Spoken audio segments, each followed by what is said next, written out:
Naisip mo na ba ang mga karaniwang gawaing madalas nating iniugnay sa Biblia?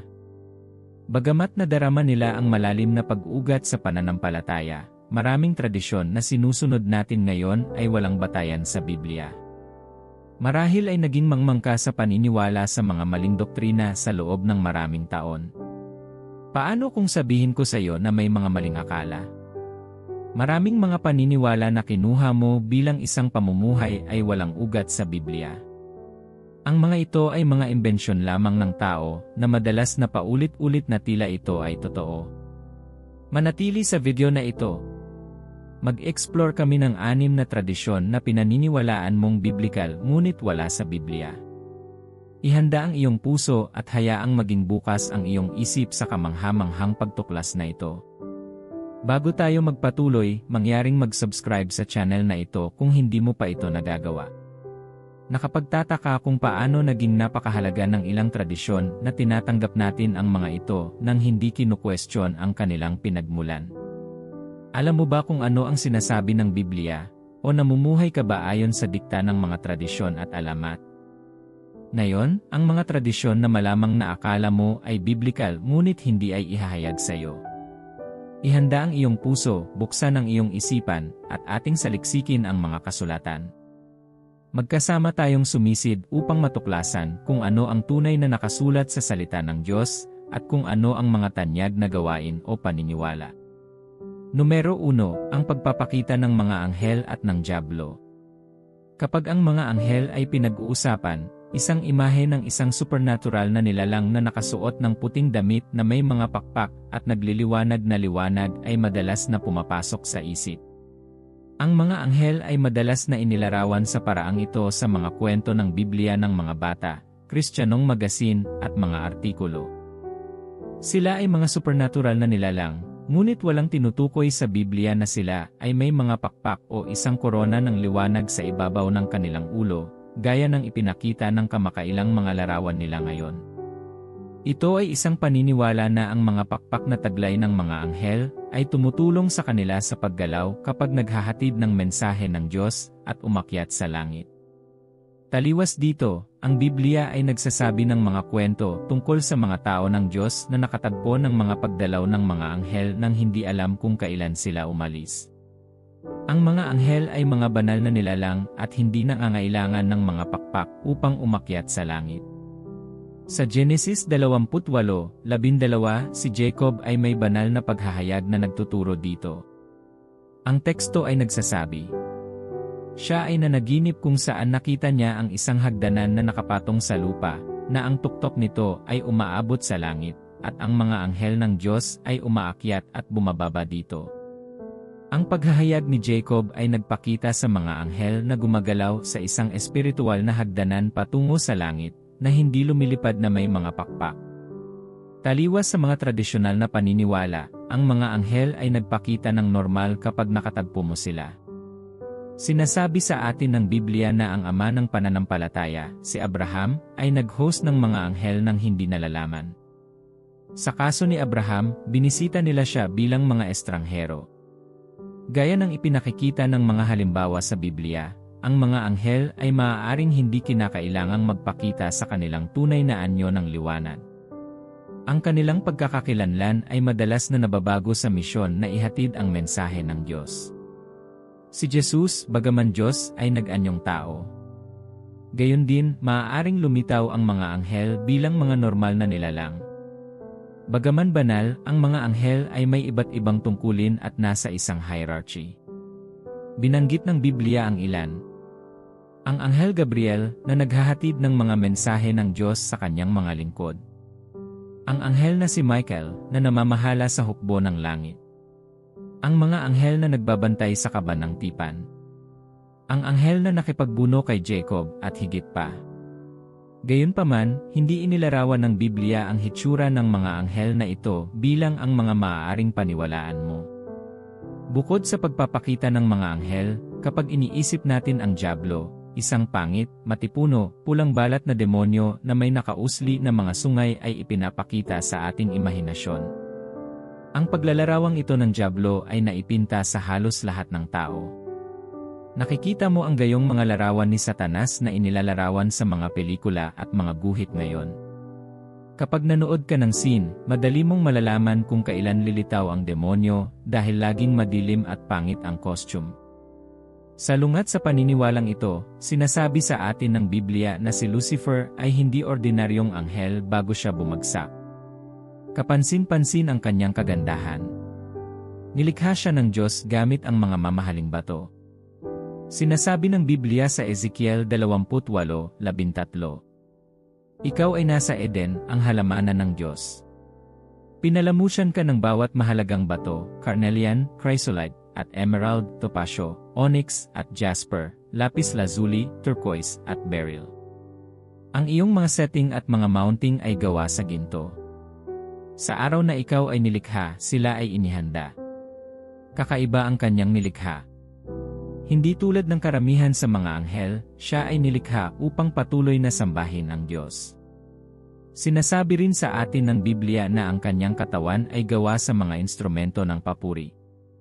Ang kagandahan ng kanyang nilikha ay humantong sa pagmamataas at inggit sa kanyang puso na nagdulot ng kanyang pagbagsak.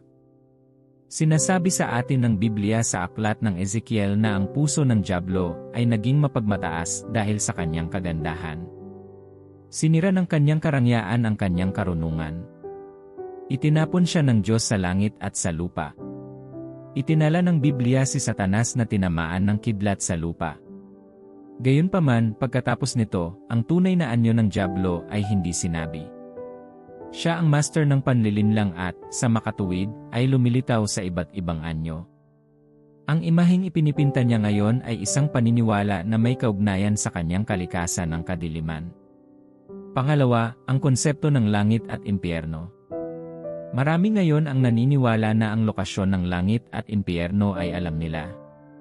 Kapag ang lugar ng kawalang hanggan ay iniisip, ang isip ay nagpinta ng isang imahe ng langit bilang isang maluwalhating mansyon na puno ng mga anghel sa itaas ng mga ulap, habang ang isang madilim na lugar na napapalibutan ng walang hanggang apoy sa ilalim ng ibabaw ng earth ay ang impyerno.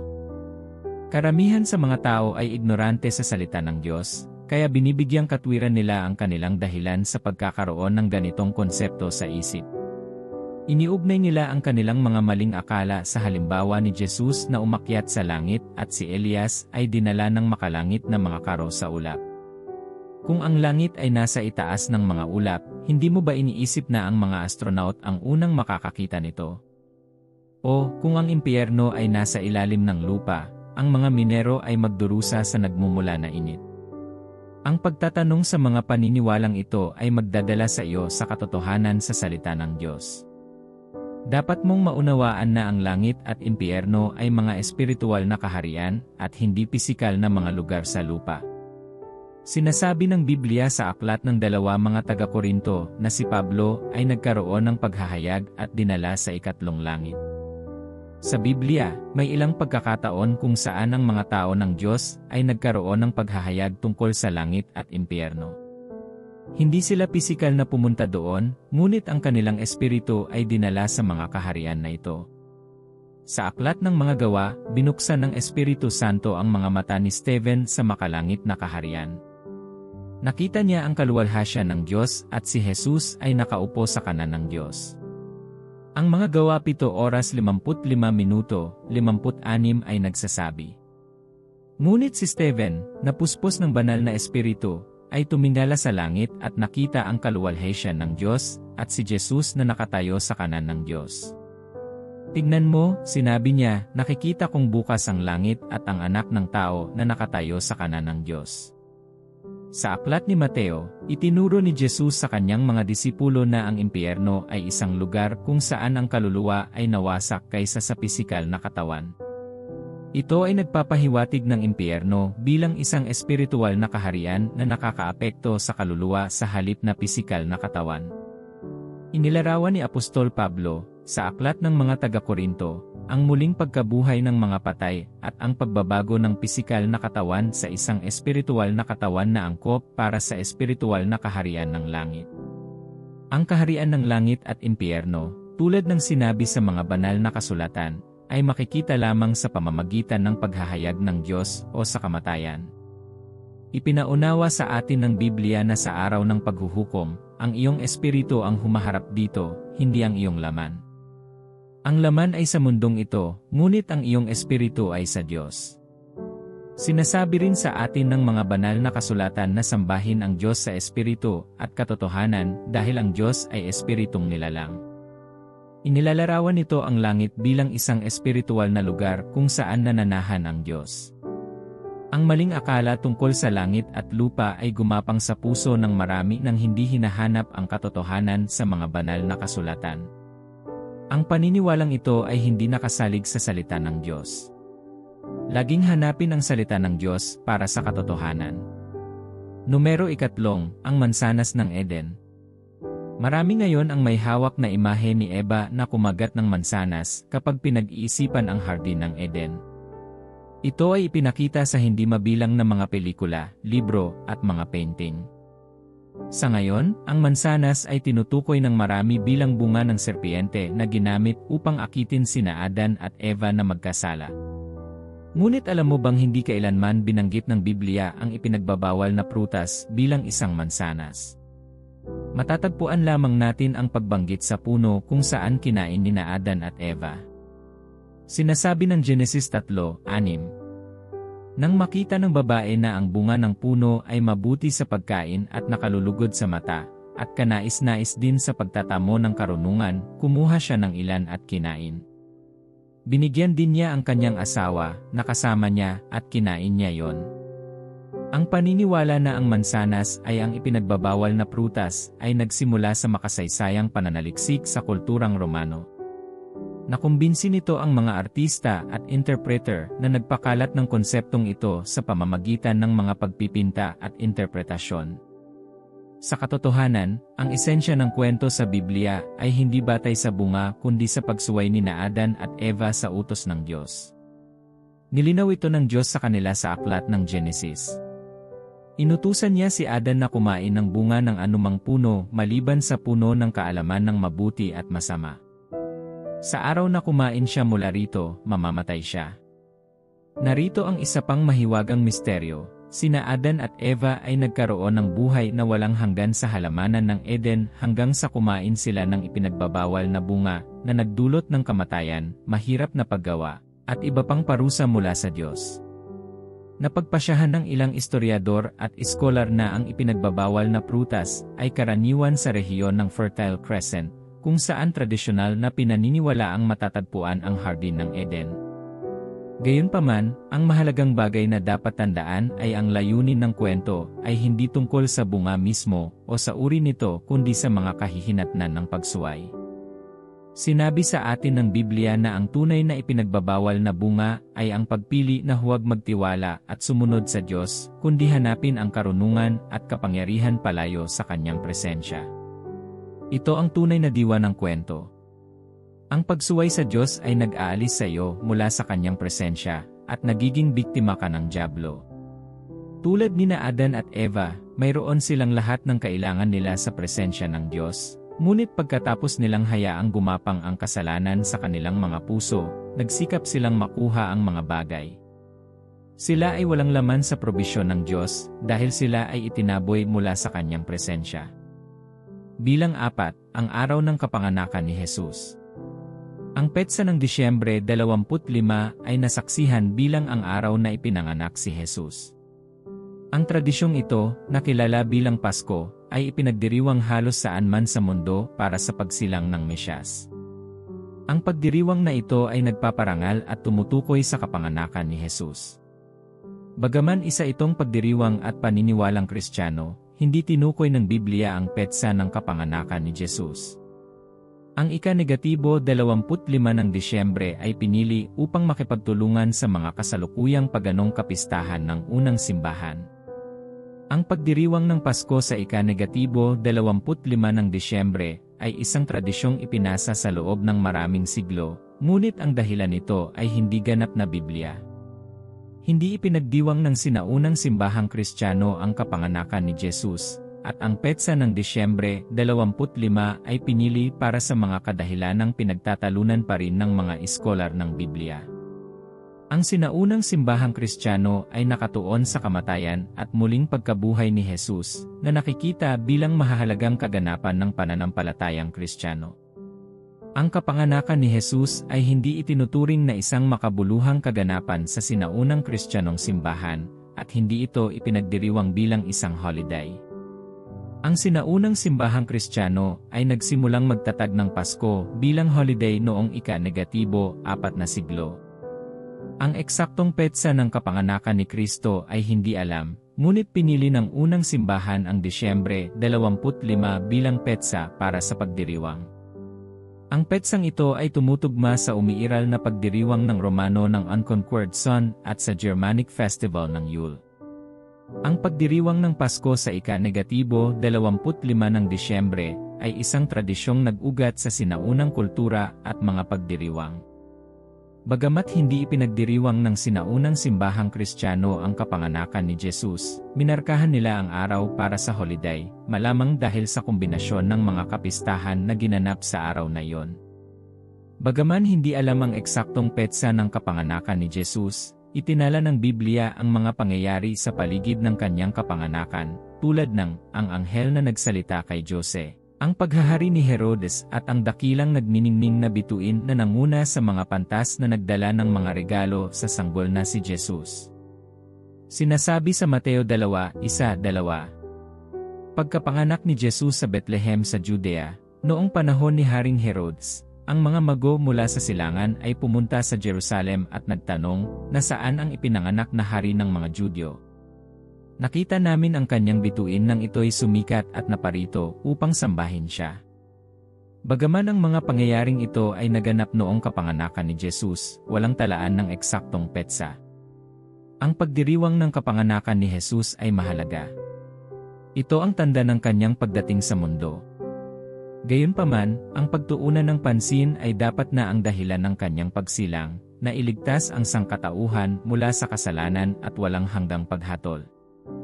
Si Jesus ay dumating sa mundo bilang isang regalo mula sa Diyos. Ipinadala niya ang kanyang bugtong na anak sa mundo upang mamatay para sa mga kasalanan ng tao dahil sa kanyang walang kondisyong pag-ibig. Sa ngayon, ang pribilehyo ng pagsisisi ay makukuha ng lahat dahil sa Mesyas. Ang diwa ng kapanganakan ni Jesus ay natupad kapag siya ay ipinangaral at tinanggap sa puso ng mga hindi mananampalataya. Numero 5. Isang formal na tawag sa altar ang kinakailangan para sa pagsisisi. Ngayon, ang tawag na isuko ang iyong buhay kay Jesus sa altar ay isang tradisyon na ginagawa sa halos bawat simbahan. Ito ay isang tradisyon, ngunit hindi ito nakaugat sa Biblia. Ang pinagmulan ng tawag sa altar ay nagsimula noong ika-19 na siglo nang gawin ito upang hikayatin ang mga mananampalataya na tanggapin sa publiko si Jesus sa kanilang buhay at talikuran ang kasalanan. Ito ay isang kasanayan na naipasa sa loob ng maraming siglo. Itinuturo ng Biblia ang pagsisisi at pananampalataya sa Diyos, ngunit ang tradisyon ng isang formal na tawag sa altar ay medyo modernong imbensyon. Ang isang pastor o ebanghelista ay karaniwang nagbibigay ng mga imbitasyon pagkatapos ng pangangaral upang ang mga individual ay maipahayag sa publiko ang kanilang pangako kay Jesu Kristo. Ito ay nagsasangkot ng pagdarasal ng panalangin ng pagsisisi, paggawa ng isang pampublikong propesyon ng pananampalataya, at pag-iwan sa kanilang lumang buhay ng kasalanan sa likod. Bagamat hinihikayat ng Biblia ang pagpapahayag ng pananampalataya, hindi ito nag-uutos ng formal na panawagan sa altar para sa kapatawaran ng mga kasalanan. Sinasabi sa Roma 1:0, siyam tandang bawas 1:0. Kung ipahayag mo sa iyong bibig, si Jesus ay Panginoon, at mananampalataya sa iyong puso na binuhay siya ng Diyos mula sa mga patay, maliligtas ka. Sapagkat sa iyong puso ay sumasampalataya ka, at inaaring ganap, at sa pamamagitan ng iyong bibig ay ipahahayag mo ang iyong pananampalataya at maliligtas. Ang kakanyahan nito ay mahalaga ngunit walang batayan sa Biblia. Bagamat ang formal na tawag sa altar ay maaaring maging isang makabuluhang pagpapahayag ng pananampalataya para sa ilan, mahalagang tandaan na ito ay hindi isang kahilingan sa Biblia. Ang Biblia ay hindi nag-uutos ng isang formal na pagtawag sa altar bago ang iyong mga kasalanan ay mapatawad. Ang pagtuon ay dapat na sa paghikayat sa mga individual na tunay na italaga ang kanilang buhay kay Kristo sa halip na gumawa lamang ng pampublikong deklarasyon. Sa katunayan, sa aklat ni Juan, hinihimok ng Biblia ang mga individual na gumawa ng personal na desisyon na sundin si Kristo. Ang pampublikong pagdedeklara kay Kristo bilang Panginoon sa iyong buhay ay hindi magpapalaya sa iyo mula sa kasalanan kung ang iyong pananampalataya sa Kanya ay wala sa lugar at ang iyong puso ay hindi handang tanggapin siya. Sinasabi ng Biblia na ang pagsisisi sa kasalanan ay dapat na personal at gawin ng may katapatan mula sa puso. Habang ang kakanyahan ng isang formal na tawag sa altar ay may halaga sa pananampalatayang Kristiyano, hindi ito batay sa Biblia. Ito ay isang tradisyon na umunlad sa karamihan ng mga simbahang Kristiyano ngayon. Numero 6, ang simbahan ay ang gusali. Ang imahe ng simbahan bilang pisikal na istruktura kung saan ang mga Kristiyano ay sumasamba sa Diyos ay pinaniniwalaan ng karamihan sa mga tao na ang simbahan. Maraming tao ang may ganitong paniniwala tuwing nagsisimba. Ngunit alam mo bang hindi kailanman tinutukoy ng Biblia ang simbahan bilang isang gusali? Sa Bagong Tipan, ang salitang isimbahan ay nagmula sa salitang Griego na eklesia, na nangangahulugang pagtitipon o pagtitipon ng mga tao. Sinasabi sa atin ng Biblia na ang simbahan ay ang mga tao. Sinasabi sa Mateo 18:17. Kung ayaw pa rin nilang makinig, sabihin mo sa iglesia, at kung ayaw nilang makinig kahit sa simbahan, ituring mo sila bilang isang pagano o maniningil ng buwis. Sa ilang mga pagkakataon, naitala sa Biblia na ang Iglesia ni Kristo ay ang kongregasyon ng mga taong sumasamba sa Diyos. Sinabi ni Jesus kay Pedro, sa ibabaw ng batong ito, itatayo ko ang aking simbahan, at ang mga pintuan ng impyerno ay hindi mananaig laban dito.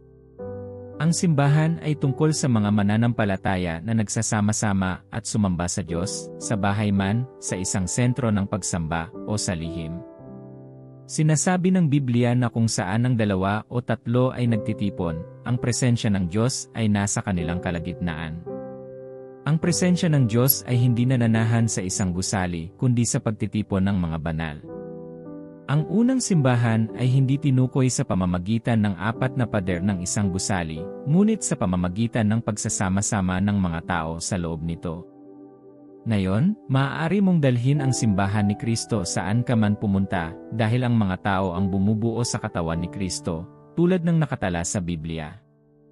Upang bigyang diin ang puntong ito, kaya't laging kinakalaban ng dyablo ang pagtitipon ng mga mananampalataya, dahil alam niyang akitin nito ang presensya ng Diyos sa kanilang kalagitnaan.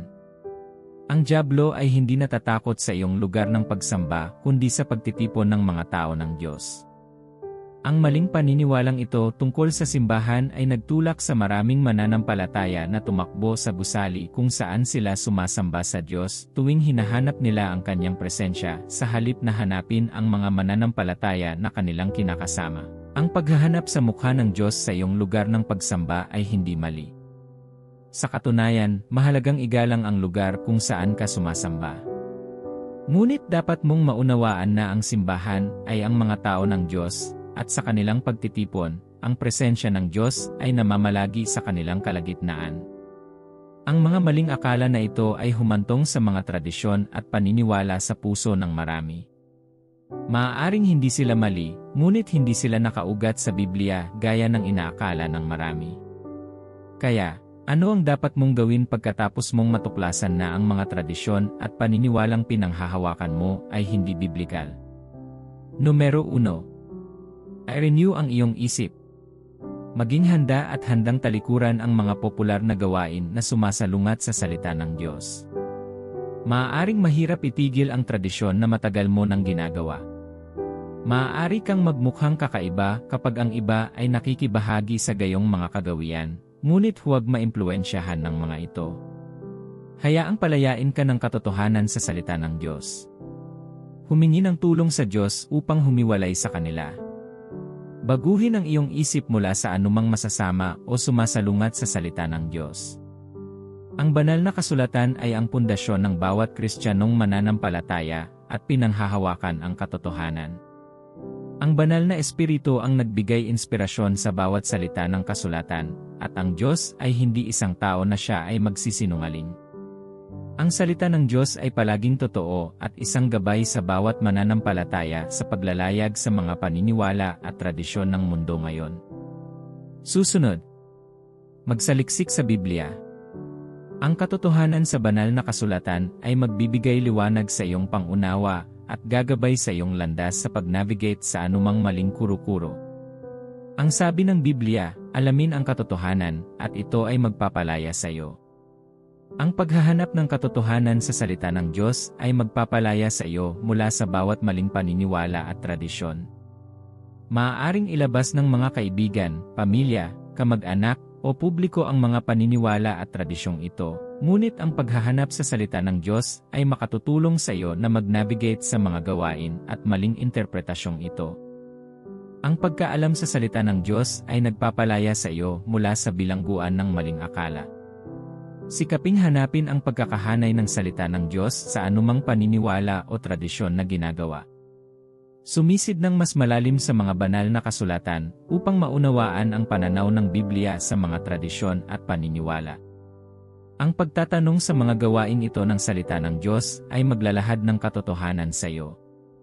Sikaping bumuo ng salita ng Diyos sa iyong puso upang salain ang mga paniniwala at tradisyon na hindi ayon sa Biblia. Higit pa rito, pag-aralan at pagnilayan ang mga aklat na tumutukoy sa salita ng Diyos. Maghanap ng maraming salig Bibliang mapagkukunan ng impormasyon na gagabay sa iyo kapag nag-aaral ng Biblia. Maaaring ang mga ito ay Kristiyanong mga aklat, komentaryo, o mensahe.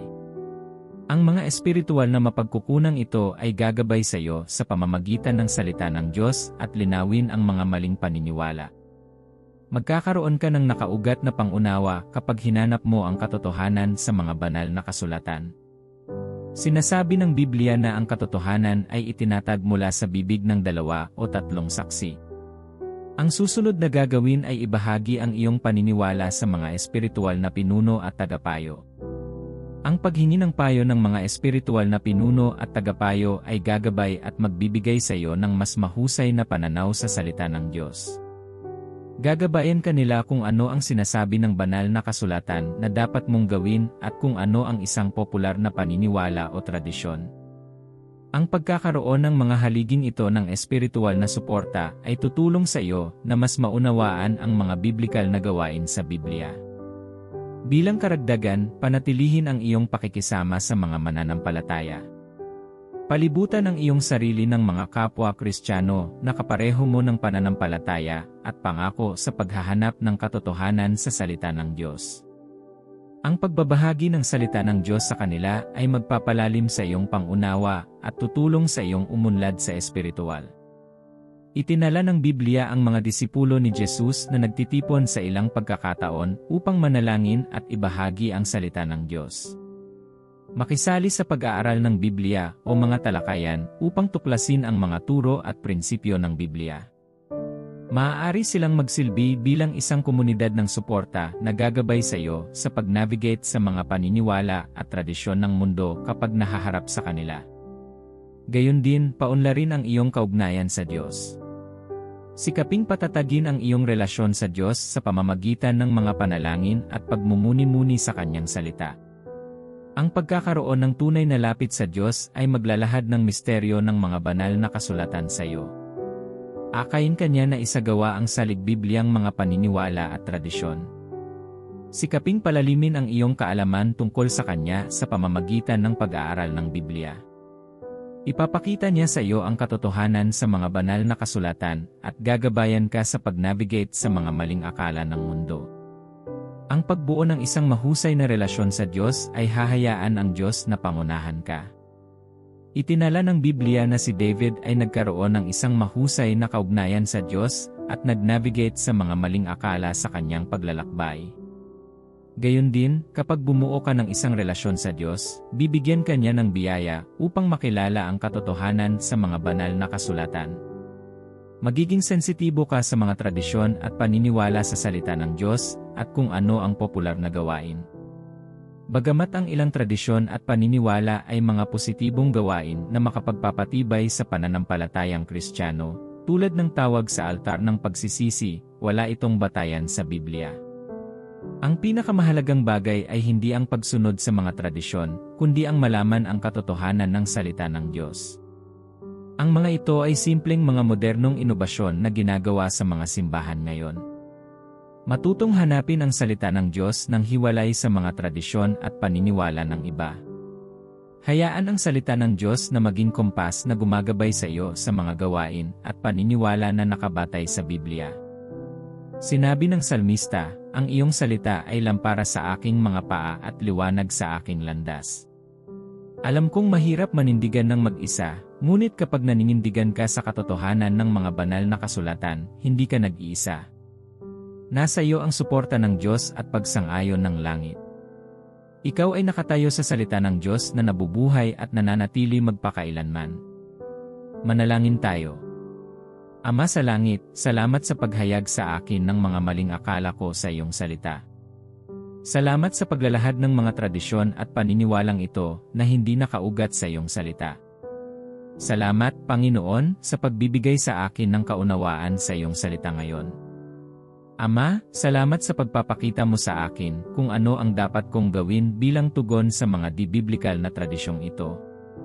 Maawaing Diyos, salamat sa pagpapalaya mo sa akin sa bawat maling akala sa iyong salita. Salamat sa pagpapalaya sa akin mula sa bawat gusot ng mga kultural na paniniwala at tradisyon. Salamat sa pagbibigay mo sa akin ng mas mabuting pangunawa sa pamamagitan ng iyong salita. Ama, i-renew mo ang aking isipan sa bawat maling interpretasyon ng iyong salita. Tulungan mo akong humiwalay sa bawat kasanayan at tradisyon na hindi nakaugat sa iyong salita. Hayaang matuto ang aking puso na bitawan ang mga popular na paniniwala at kaugalian na sumasalungat sa banal na kasulatan. Panginoon, hinihiling ko na bigyan mo ako ng mapagkumbaba at bukas na puso.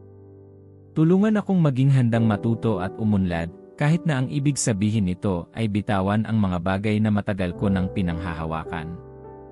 Mangyaring bigyan ako ng pagnanais na hanapin ang iyong katotohanan at sundin ang iyong mga turo, anuman ang mangyari. Mapagmahal na Ama, ipinahahayag ko na pinanghawakan ko ang ilang tradisyon at paniniwalang hindi nakaugat sa iyong salita. Hinihiling ko na tulungan mo akong palayain ang mga bagay na ito at sa halip ay kumapit sa katotohanan sa iyong salita.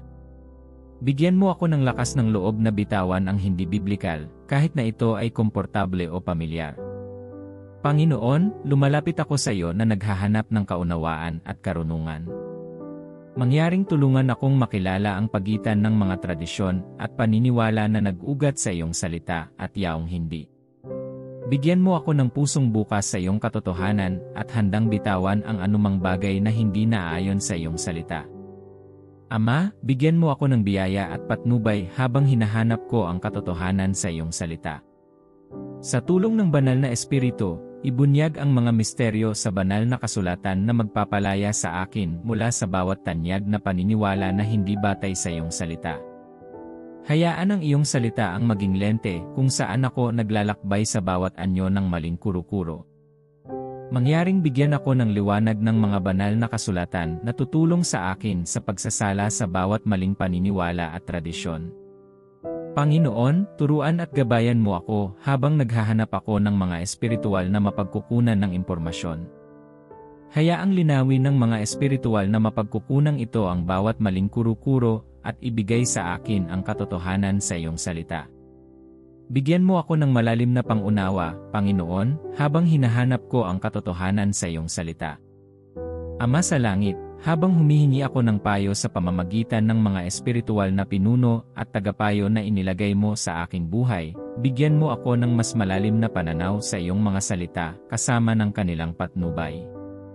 Mangyaring ipakita sa akin ang katotohanan sa mga banal na kasulatan at ihayag ang mga dikta ng iyong salita sa akin. Ama, hinihiling ko na bigyan mo ako ng biyayang maging sensitibo sa sinumang maaaring gamitin ng dyablo upang akitin ang mga paniniwala at tradisyong hindi ayon sa Biblia sa aking buhay. Ipinakita mo sa akin sa iyong salita na ang dyablo ang Panginoon ng panlilinlang at maaaring gumamit ng mga taong malapit sa akin na nagpapahintulot sa kanya na gamitin sila. Ingatan mo ang aking puso mula sa gayong mga tao, at hayaang bantayan ng katotohanan ng iyong salita ang aking landas. Panginoon, habang nagsisikap akong makasama ang mga kapatid, hayaang mahayag sa amin ang liwanag ng iyong salita. Bigyan mo ako ng mas malalim na pangunawa sa iyong salita, at palakasin ang aking pananampalataya sa mga banal na kasulatan. Sa pag-aaral at pagtalakay sa Biblia, ibunyag sa akin ang paghahayag ng iyong salita na humuhubog sa aking mga paniniwala at tradisyon. Ama sa langit, bigyan mo ako ng biyaya na mabuo ang aking kaugnayan sa iyo sa panalangin at pagninilay-nilay sa iyong salita. Sa tulong ng banal na Espiritu, ibunyag mo sa akin ang mga lihim ng banal na kasulatan na magpapalakas sa aking pananampalataya sa iyong salita. Panginoon, habang hinahanap ko ang iyong patnubay, bigyan mo ako ng kaalaman at misteryo sa likod ng bawat salita ng banal na kasulatan. Sa pangalan ni Jesus, Amen. Salamat sa panonood. Mangyaring mag-subscribe sa channel na ito at i-click ang notification button para ma-access ang higit pang mga nakaka-inspire na mensahe. Pagpalain ka ng Diyos.